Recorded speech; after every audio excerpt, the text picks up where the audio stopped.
What's up, y'all? Good morning, good evening, good afternoon, whatever time it is, wherever you are. Thank you for joining me on the official Baddies Africa after show only on Damien After Dark. We're going to be recapping and breaking down episode 9. So, if you want to talk about it, you've come to the right place. Come on in the room. But before we begin, I need you to click that subscribe button and press the thumbs up button and like this video. That helps me get into the YouTube algorithm, and I would truly appreciate all your support. It's free to do and takes 2 seconds, all right?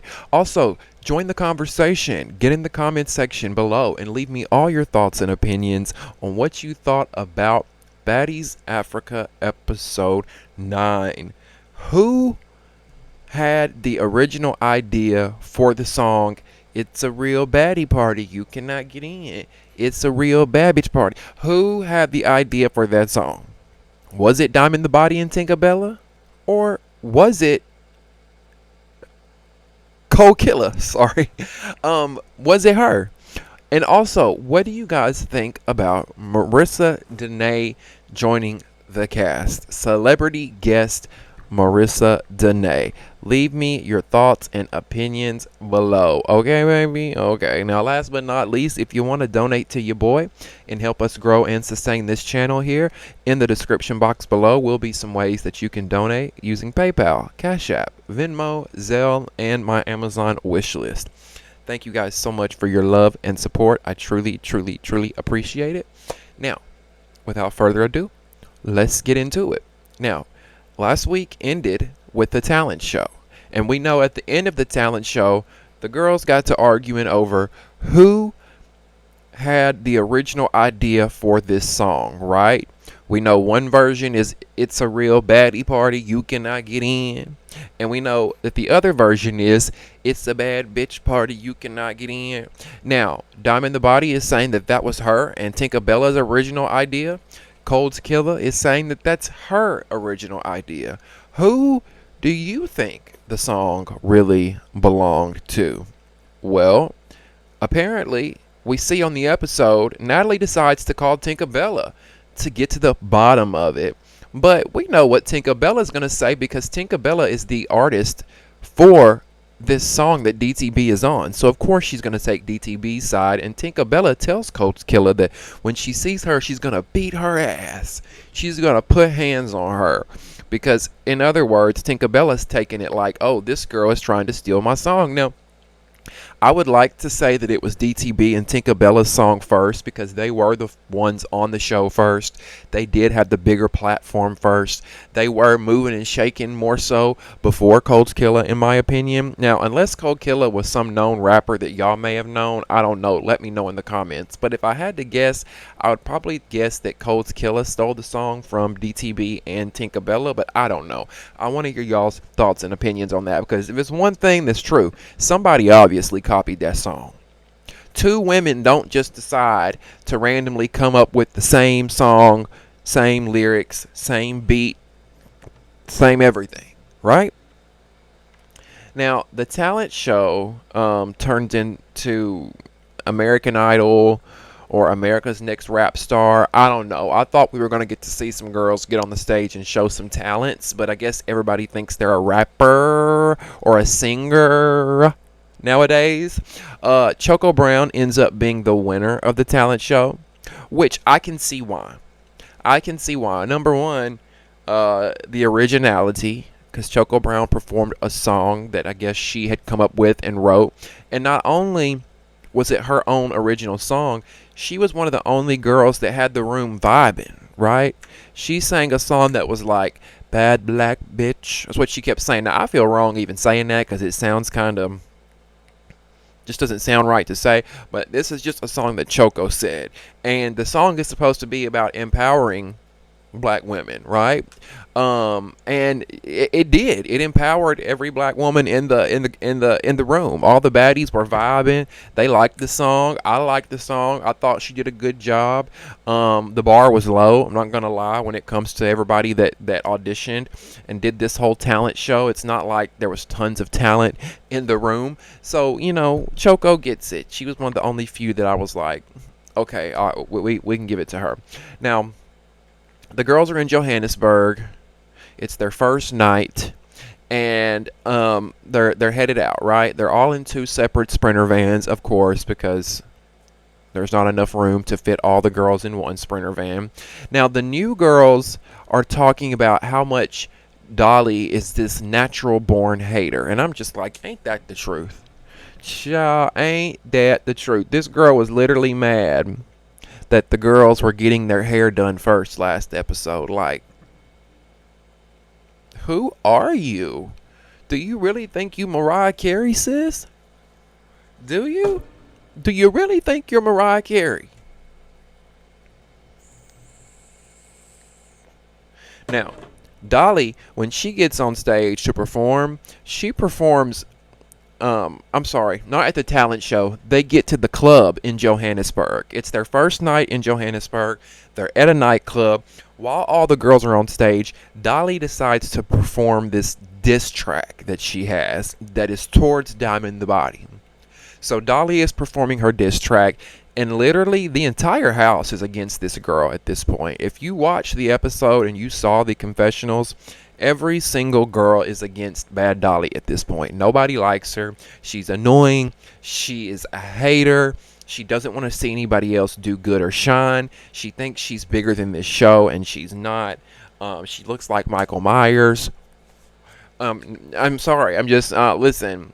If she had a nice personality, I could see that from the outside shine from the inside to the outside. But her insides are ugly, and it's shining from the outside, and that's what these blue eyes see. Okay? Now, DTB, Natalie, after Bad Dolly performs her diss track, Natalie is like, DTB, your turn. Natalie's being messy. She's trying to orchestrate and pump up this beef between DTB and Bad Dolly. And even DTB says in the episode that she feels like Natalie is being messy. What do y'all think? Was Natalie being messy? Of course she was being messy. What is the odds of Natalie telling DTB and having her song played right after Dolly's song played? Now, DTB's song starts playing, and they start playing Line That Shit Up. Now, y'all, which is obviously the better song. Y'all know we love that song over here. We sing it every now and then. Oh, you bitches think you tough? Oh, you bitches think you tough? Oh, you bitches think you tough?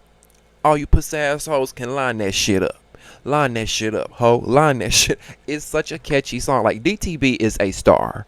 She's got a big personality. She seems a lot kinder than Dolly is. Dolly seems sourpuss, brick face, man, all the time. Just DTB, she fights, she gets in there, but she's got a lighter energy about herself. Do y'all know what I'm saying?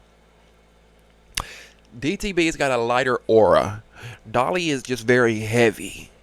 This very heavy, dark energy where DTB is light, fun. You know, even you can even tell it in her music. Her songs are even catchier than DTB's, and I actually liked that Natalie had DTB play her song after Dolly, because it just showed who was the better rapper and musician there, right? It just showed that, in my opinion. Now, the next morning after the club, Natalie FaceTimes Diamond the Body and tells her that she wants Diamond to be a house leader. I'm like, okay, what is that? Like, what are we doing? There's never really been house leaders on this show. What the fuck is Natalie talking about? Like, I know in the past she's had like OGs stay in the house with the new girls, but I'm just like, come on, Natalie, what the fuck is a house leader? Let's be real. What are you talking about? DTB and Big Lex, they're outside of the house, and they FaceTime Summer. We haven't seen Summer in 3 episodes. It seems like 3-4 episodes. And Summer doesn't answer the phone when they FaceTime her. And Big Lex and Dolly are trying to figure out. I said DTB and Big Lex were outside trying to FaceTime Summer. I meant Dolly and Big Lex were outside trying to FaceTime Summer to find out what's going on with her. But she's not answering. And they feel like, you know, oh, why is our friend not answering us? Who knows? You know, maybe Summer wasn't around her phone, or maybe she's embarrassed by what happened, or I don't know. I don't know why she didn't answer her phone. But We also see Pretty P and Diamond the Body and Ivory outside, and they're all talking. And Pretty P confides in Diamond and Ivory because I think those are like two of her closest friends in the house at this point. And Pretty P says that her grandfather passed away and that she has to go to the funeral. And Ivory asks Pretty P, how do y'all push through stuff like this? And Pretty P says, she said, I've got to work. I've got no choice. I have to work. I can't just stop everything and just stop life and quit everything. Like I have to work. Now, what I do respect is that even though she wants to continue her job, she's gonna go back home and go to the funeral. I believe she's gonna fly back to Africa after she does the funeral, and I admire that in her. I admire that she's not like, because she could say, guys, I'm going home to be with my family. If it were me, I would probably be like, yo, I gotta quit the show. I'm going home. I want to spend time with my family. I don't want to be around these bitches bickering and arguing all day, because what's really important to me is the people who love me back home, and no amount of money can change that, right? So I respect Pretty P for going and paying her grievances and then coming back and finishing the job, because that's tough. That's tough. That's really hard to do. And Pretty P starts crying, and it breaks my heart. It breaks my heart for her. This is reality TV. Okay? This is a real moment. This is real, raw moments. Not this dumb fake shit. You stole my chain. You know what I mean? Like, fuck the dumb shit. I want to see who these girls really are. What they go through. You know what I mean? Not to say that we have to see the most detrimental moments in these girls' lives. I don't want to just see when someone passes away. But you know what I'm saying? I want to see the layers of these women. Who are they when they're happy, sad, mad? Pull the layers back. Let's find out who they are, where they're from, what their relationships like are with their parents. Let's just get deeper into who these girls are and stop scratching the surface, which is just fighting.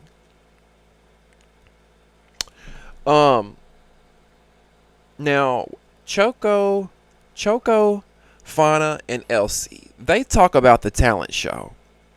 And I thought this was interesting. Fauna asked Choco, they were like, congratulations, Choco, on winning the talent show. And then Fauna says, did you get your money? Just like that. She's like, did you get your money? And Choco says, not yet, but I will. And I'm like, why would Fauna even ask that? Why would Fauna have to ask if Choco got her money? Because word probably got around to the girls that there was no money, right? Not that the network or Natalie doesn't have it. It's just that Natalie Nunn and Zeus and all them, they're notorious for saying, oh, cash prize. Oh, you're going to get this much money if you do this. And then come to find out it's not that much money, or they don't get the money at all. Y'all remember on Jocelyn's Cabaret last season? The winner was supposed to get $50,000. And then at the end of the season, they ended up giving like 2 or 3 girls $50,000, and they made some of them split the money or some shit like that. I'm like, wait, this wasn't the agreement. What kind of shit is this? Is this a fucking scheme that Todd set up? But that just made me wonder, like, why did Fauna ask Choco if she got her money from winning the talent show? Fauna asked that because she knows that she's heard rumblings and whisperings and seen it on the show herself that they be promised money all the time that they don't get, allegedly. The only money that I think they be getting is when they sign that contract and get that check for filming the show. Other than that, I don't think there is any ancillary funds that are coming in. What y'all think?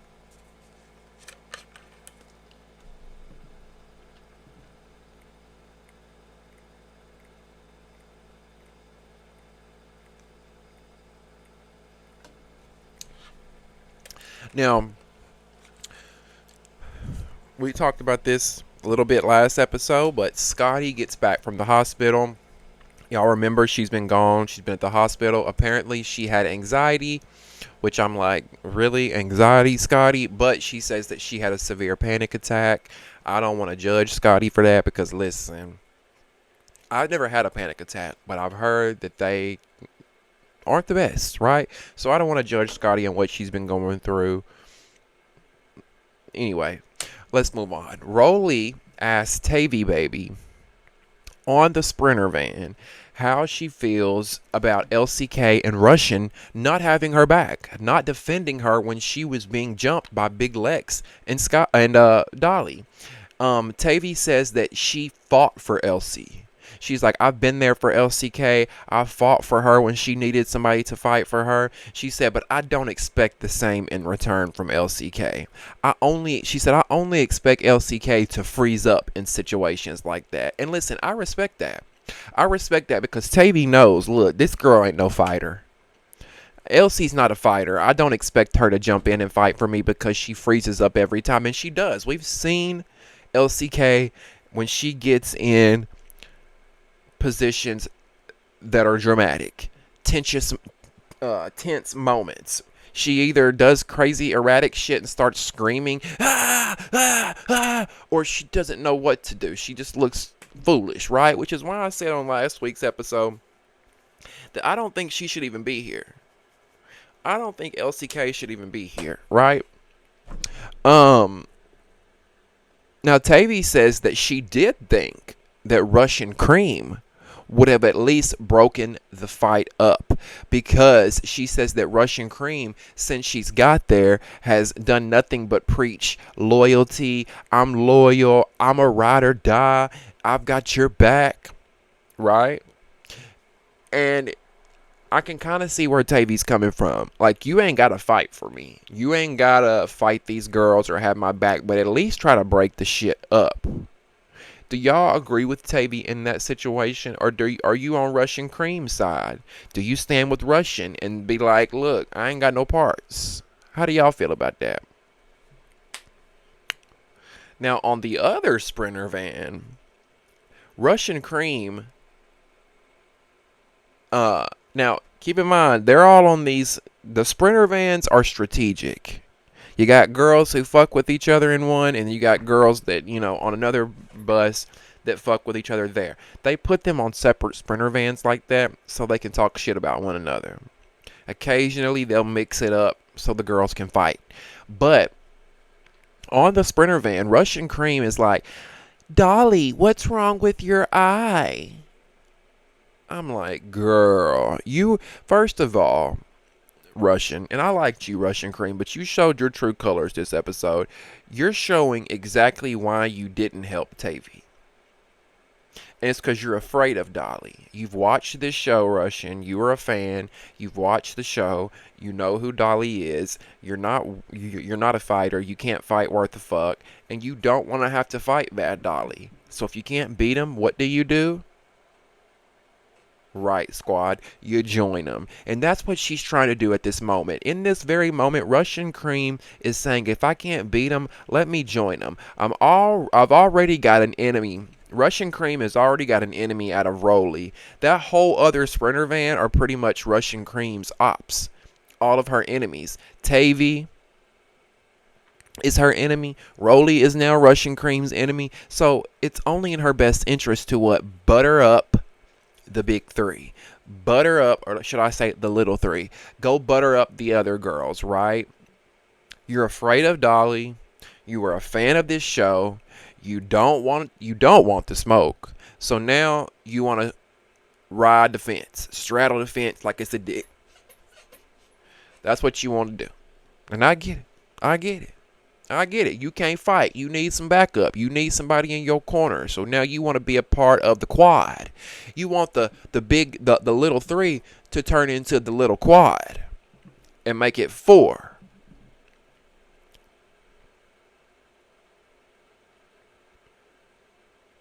Now, Russian asked Dolly, what happened to her eye. And Dolly says Lex poked her in the eye while Lex was grabbing her phone. And Bad Dolly insists that her eye injury did not come from Tavy. Because right now, Bad Dolly, for those that didn't watch the episode, she's got an eye patch on her face. Okay, she's got this big white bandage on her face, and she's saying that no, no, no, Tavy didn't do this. Big Lex did it when she was reaching for her phone. Dolly says she was doing Big Lex hair.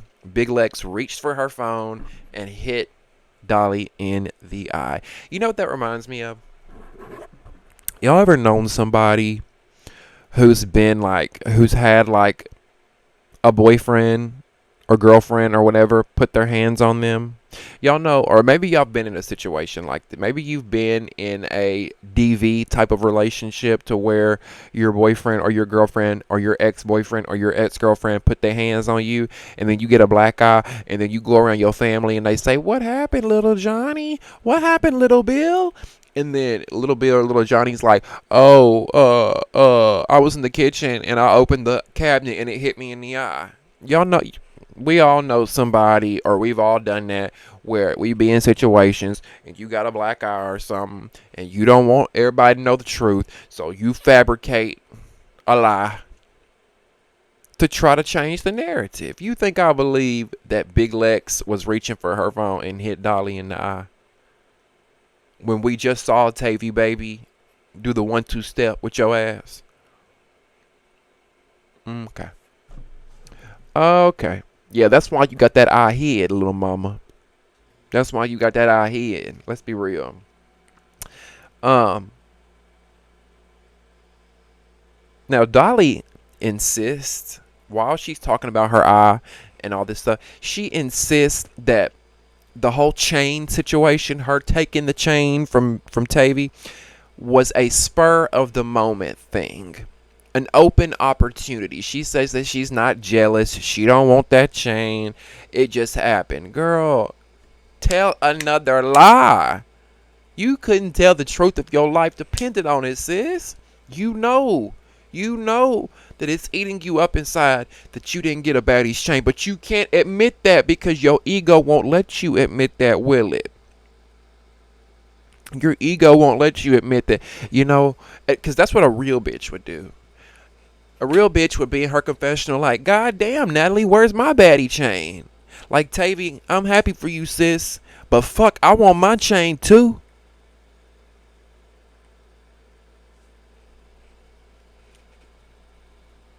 Now, the girls arrive to this African village, which I'm kind of like, okay, great. We're not going to a club. We're not doing a talent show. We're not doing anything stupid.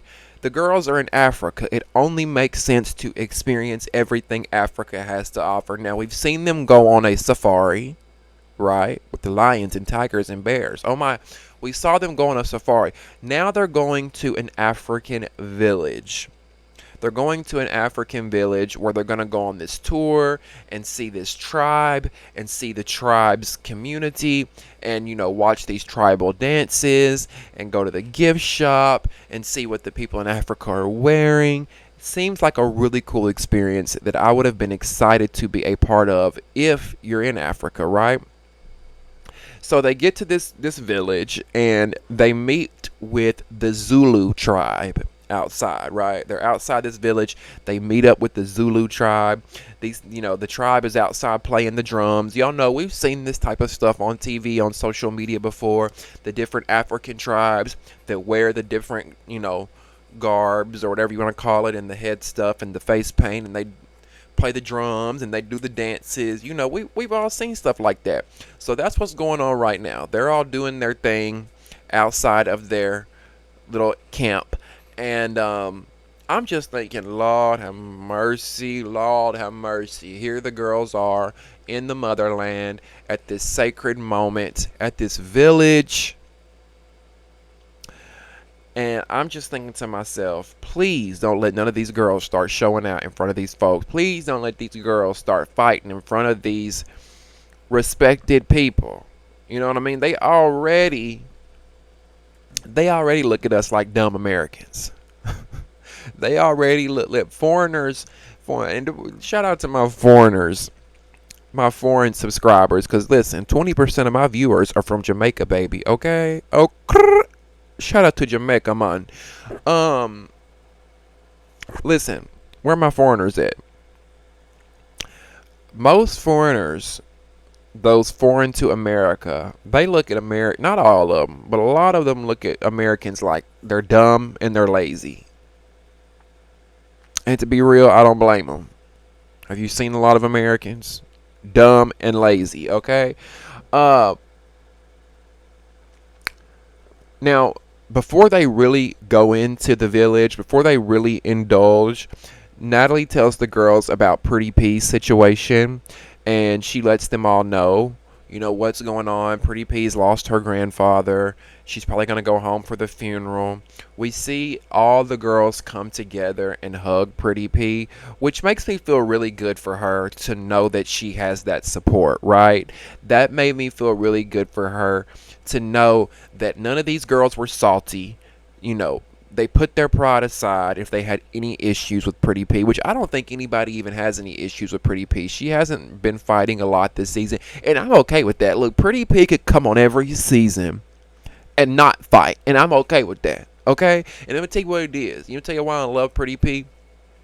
Because she's authentically herself. She's authentically herself. She's beautiful. She can make you laugh in a confessional. Granted, she might not be the most entertaining baddie. I get it. But I love what Pretty P represents, which is authenticity and originality. You don't see her up on this show hooting and hollering and thinking she's the baddest and biggest and going up and jumping people and sneaking people and doing the most. Like, she's just a real bad B. Like, I just love some Pretty P. I love me some Pretty P. I don't know what it is about her. I love her. I think it's just I can feel the genuine energy from her. Do you know what I mean? Do y'all know what I'm saying? She don't seem thirsty. She don't seem like Summer and Big Lex and Dolly and all them just thirsty. Thirsty's all get out.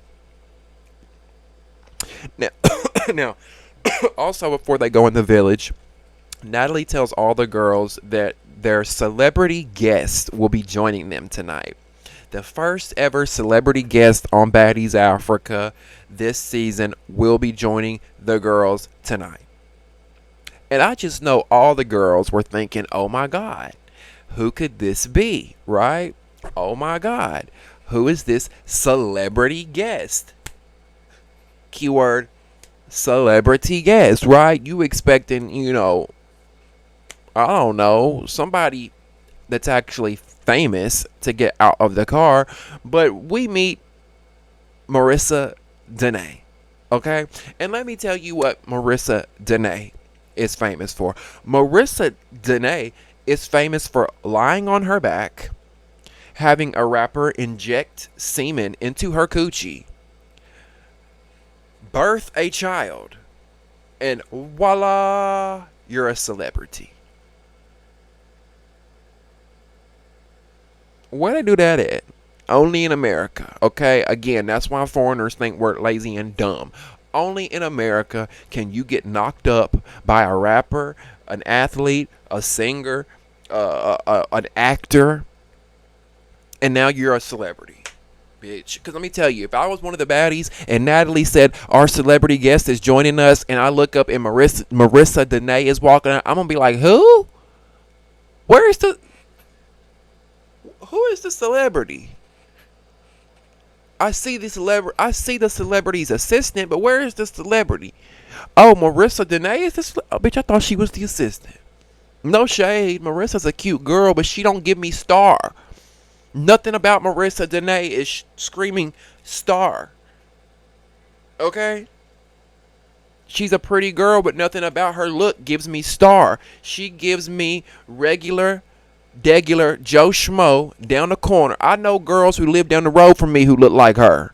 Anybody, like, she wearing a tracksuit and a yellow wig, okay? A tracksuit and a yellow wig. I know about 50-11 girls in Huntsville, where I'm from, who look like that. What is special about Marissa Danae? Y'all may think I'm being mean. Y'all may think I'm being a hater. I just want to know. I'm just asking.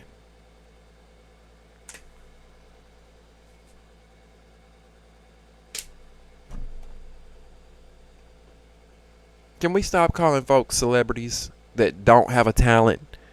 Like, 99% of the people in this world have no clue who Marissa Dene is, okay? I'm just saying they don't, Zeus. So please stop casting girls like this.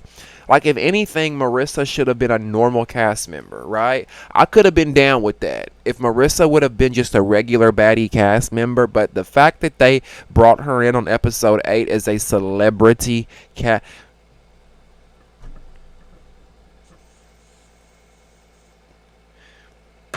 I mean, listen, if that's the case, I want to fuck a famous person.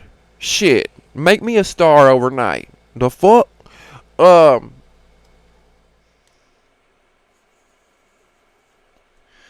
and can we just be real for a second?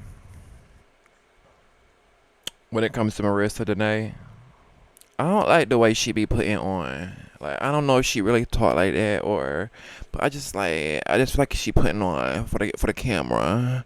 Like, I don't even think I'm getting her voice right, but y'all know what I mean. Like, how she talk, like, like my name Marissa Dene, like I get down like that. Like, I'm like, girl, do you really talk like that? Maybe she does. Maybe she does. Crucify me now, but maybe she does talk like that. Now, one of these leaders of the guy that's over this tribe, this Zulu tribe or whatever. He's the guy that's pretty much, I would guess you would call, like, the tour guide. He's the one over this whole tour, showing the girls what's going on.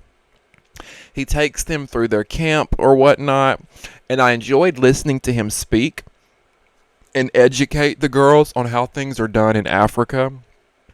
We learned that women over there that wear skirts are women that are available, that are not in relationships, but women who are more covered have have a husband and are no longer on the market. I thought that was interesting to learn.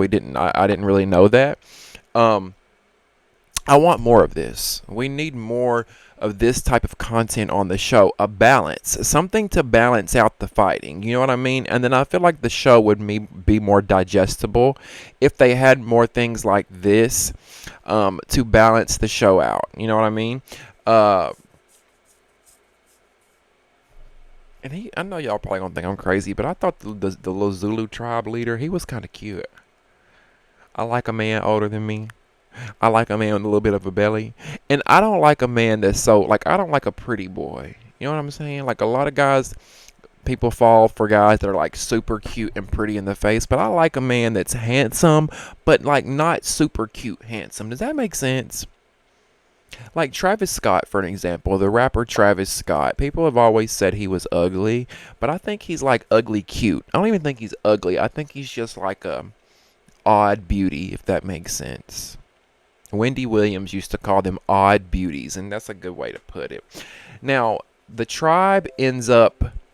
girls end up getting to the end of the tour, and they're in this circular room. Almost looks like a large hut, but I don't know if it's a hut. I don't know what kind of room they're in, but they're towards the end of their tour, and there's the tribe is there, and they end up putting on this show, like this whole dancing show that they do.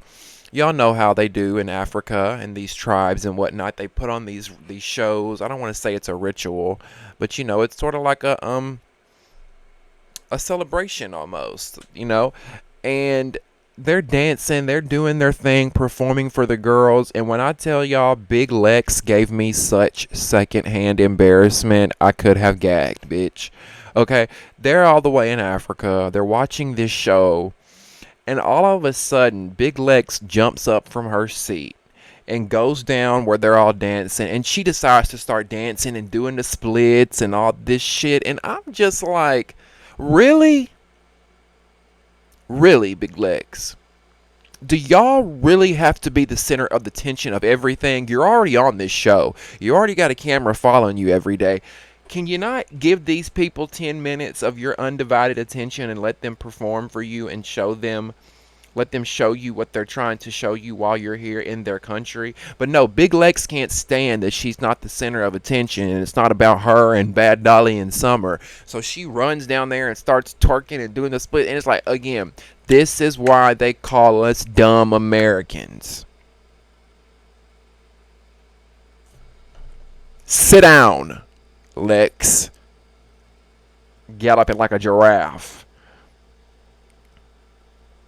Now, after the show is done, after they end up doing everything they're going to do with the tribe, Natalie says, is there anything anyone wants to get off of their chest before we move on and before we go out? In other words, does anybody want to fight? Does anybody want to stir some shit up? Anybody got some drama? When Natalie says, does anybody want to get anything off of their chest, that is all produced. That is all like a keyword, a cue for someone to fight their beef. I'm going to tell y'all how it works. What's probably happened, I know what's happened, is before that scene took place, before Natalie said, does anybody have anything they want to get off their chest, a producer pulled Tavy to the side and said, hey, Natalie's going to do a meeting, and Natalie's going to ask if anyone has anything they want to get off their chest. And Tavy, we want you to speak up to Dolly. That's what happens. Producers be tapping on these girls' shoulders, I'm telling y'all, left and right, and telling them, hey, we want you to bring this up. Make sure you confront Dolly. Make sure, you know what I'm saying? Like, don't let it fool y'all. Now, of course, you probably already know it's a show, right? It's a show. It has to flow. Because if it wasn't for producers tapping on shoulders and whatnot, there'd be a lot of girls coasting. A lot of girls wouldn't say nothing. You just sit there like, collect your check, enjoy your trip, and go home, right? So it's up to the producers to keep the story flowing, to nudge the girls a little bit, to push them out there on stage and get them going. So when Natalie asked that, does anybody have anything they want to get off their chest? Tavy says, Dolly, run me my chain. Dolly doesn't say anything. Tavy's like, hello, run me my chain. Dolly goes, and Tavy says, okay. She starts taking her shoes off. She says, I need somebody's tennis shoes. Let me use your tennis shoes. Let me have your tennis shoes. She's ready to fight. She's ready to beat the brakes off of Dolly at this point. But wait.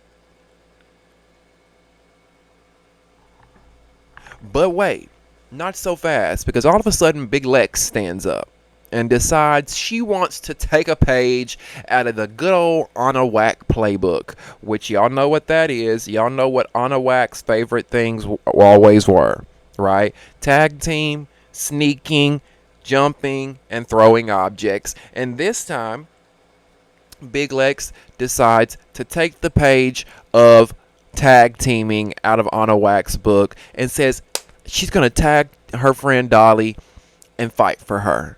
And why does she say she's going to fight for Dolly? Because Dolly can't see right now. Dolly can't see right now, so I'm going to fight for her. Wait a goddamn minute. Beat, back it up, put it in reverse. Okay? Dolly, you're going to fight for Dolly because her eye? Girl, bye. This is all strategic. This is all planned. You and Dolly sat back and thought about this. Oh, I'm going to wear something on my eye so I don't have to fight. If I end up getting pressed, Big Lex, you going to fight for me? I think these girls sat back and talked about this. I think that they've been on the show long enough that they know how it works. And they tried to cross their T's and dot their I's. Dolly, you're scary. That's what it is. You didn't want to fight Tavy. So Lex is there to fight for you because she jumped up so damn fast. Don't use this as an excuse now. Okay? Don't use this as an excuse now. Let's just be real. I don't think Dolly wants to smoke. What do y'all think? Do y'all think Dolly is not in the mood to fight Tavy right now because of what's going on with her eye and she don't want to be embarrassed and look like Boo Boo the Fool again? So Big Lex is tag teaming, jumping in and taking Dolly's spot? Or do y'all think that Dolly and Lex are telling the truth? That Lex really did hit Dolly in the eye on accident, and Lex really wants to fight for her friend. Do y'all think that's the case? Let me hear from you in the comment section, okay? Um, Now, Tavy ends up having to fight Big Lex. And I hate to say it, but I am officially off of the Big Lex train. Like, I officially don't care for her anymore. I'm tired. Girl, bye. I think it's her association with Dolly. It's her ass kissing of Dolly. I'd like to see Big Lex on her own. Let me see you outside of this whole trio. I'm not a fan of this trio anymore. Actually, next season, I think it's time to break that trio up. Summer shouldn't come back next season, and I wouldn't bring Dolly back. If I had to bring any of them back, I guess I would bring Big Lex back. But really, if it was up to me, I probably wouldn't bring none of them back. I think we need fresh faces, fresh stories, fresh everything. Now, next week, on this upcoming episode, Baddies Africa episode 10, we see Tavy versus Big Lex. It all goes down with them. Then we find out that Russian Cream and Marissa Danae were once a thing. And Marissa Danae says that she's gay. I was like, gay? I was like, wait a minute, I thought you had a baby with NLE. Now, granted, gay men have children with women all day. I guess gay women have children with men all day. Maybe she's a late in life lesbian and finally have come to terms with who she is. Maybe she had to try some dick to find out she didn't want no more dick. I don't know. Shit, I don't blame her. I'm about to become lesbian at this point too. The way some of these men be acting on these streets, okay? Now, also, speaking of next week's episode, Summer is back. I don't know how some of y'all feel about that, but Summer is back.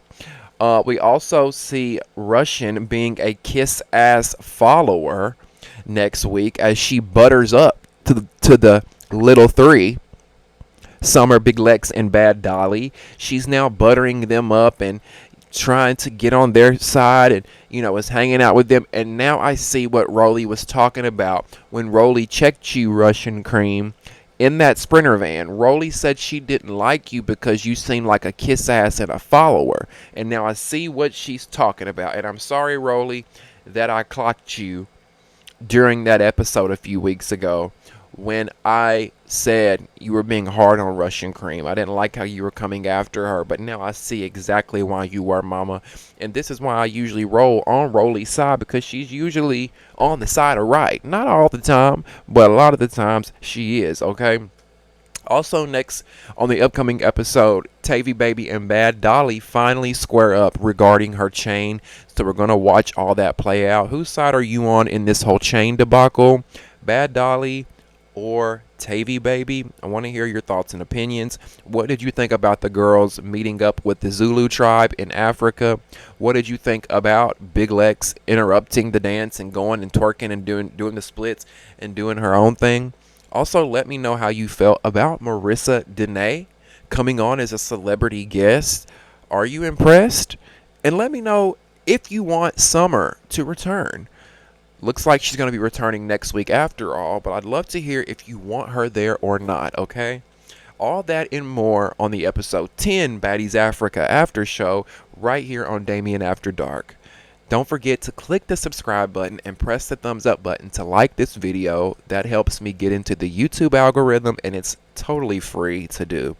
Join the conversation by getting in the comment section below. Leave me your thoughts and opinions on the episode. And last but not least, if you want to donate to the channel to help support your boy, in the description box will be some ways that you can donate using PayPal, Cash App, Venmo, Zelle, and my Amazon wish list, okay? I truly, truly appreciate all your support, all your love, the donations, sharing, liking, commenting, all that, okay? I really appreciate it. My heart is full. I love you guys. And we're finally caught up on Baddies Africa. Oh, my God. A month later, we're finally caught up, okay? We're finally caught up. Thank you guys for watching. I love you, and we'll see you next time on Damien After Dark. See ya.